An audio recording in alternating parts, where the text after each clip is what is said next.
বাংলাদেশ বিমান বাহিনীর আধুনিকায়নের লক্ষ্যে চীনের তৈরি 20টি J-10CE মাল্টিরোল ফাইটার জেট কেনার সিদ্ধান্ত নিয়েছে বাংলাদেশ। চুক্তি বাস্তবায়ন হলে দক্ষিণ এশিয়ার আকাশসীমায় এক বিশাল কৌশলগত পরিবর্তন আসতে যাচ্ছে বলে ধারণা করছেন প্রতিরক্ষা বিশেষজ্ঞরা।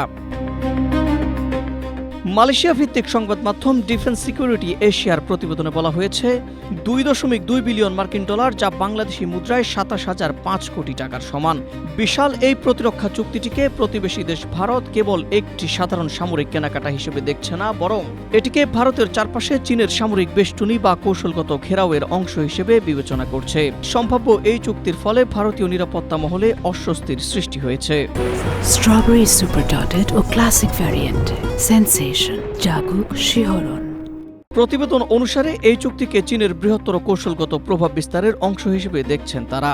মূলত সংবেদনশীল শিলিগুড়ি করিডোর বা চিকেন নেক নিয়ে দুশ্চিন্তায় পড়েছে ভারত। প্রস্তাবিত এই প্যাকেজে যুদ্ধবিমান, লজিস্টিক সহায়তা, প্রশিক্ষণ, রক্ষণাবেক্ষণ এবং দীর্ঘমেয়াদী সাপোর্ট অন্তর্ভুক্ত থাকবে।